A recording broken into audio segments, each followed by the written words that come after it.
কারো জমি বা সম্পদ দখল করলে কিয়ামতের দিন 7 স্তর জমিন তার গলায় ঝুলিয়ে দেওয়া হবে। কারো সম্মান নষ্ট করা, অপবাদ দেওয়া বা গীবত করা বান্দার হক নষ্ট করা। কারো টাকা অন্যায়ভাবে খাওয়া বড় গুনাহ। বান্দা ক্ষমা না করলে আল্লাহ তা ক্ষমা করবেন না। সব বান্দার হক নষ্ট করবেন না।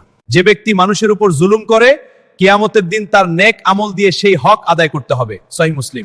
মানুষের উপর এমন এক যুগ আসবে যখন মানুষ তার সম্পদ কোথায় পেয়েছে, হালাল ভাবে না হারাম ভাবে, সেদিকে ভ্রুক্ষেপ করবে না।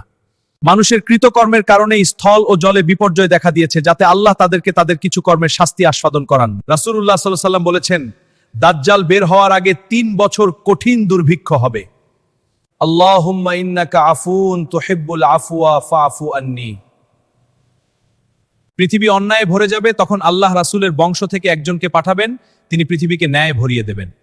এ জাতি আল্লাহর পথে জিহাদের চেতনা হারিয়ে ফেলে, আল্লাহ তাদের উপর অপমান চাপিয়ে দেন। হে আমার বান্দারা, যারা নিজেদের উপর জুলুম করেছো, তোমরা আল্লাহর রহমত থেকে নিরাশ হয়েও না। আল্লাহ বলেন, তাদের চামড়া যখন পুড়ে যাবে, তখন আমি আবার নতুন চামড়া সৃষ্টি করব, যা তারা শাস্তি আস্বাদন করে। তাদের পান করার জন্য দেওয়া হবে ফুটন্ত পানি, যা তাদের নাড়ি ভুঁড়ি ছিন্ন ভিন্ন করে দেবে।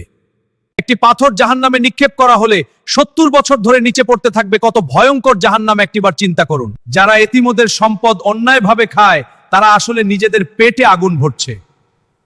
যার অন্তরে সরিষা দানার পরিমাণ অহংকার থাকবে, সে জান্নাতে প্রবেশ করবে না।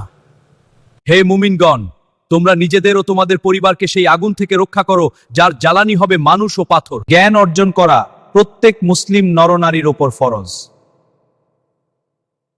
ফিতনার সময় জ্ঞান অর্জন করা ফরজ। আর যে ব্যক্তি ফিতনায় লিপ্ত হয়, তার জন্য রয়েছে জাহান্নামের আগুন। এটি তোমাদের জন্যই উত্তম যে তোমরা মৃত্যুকে মনে রাখো এবং তাতে সতর্কতা নাও, যাতে তোমরা সঠিক পথে চলতে পারো।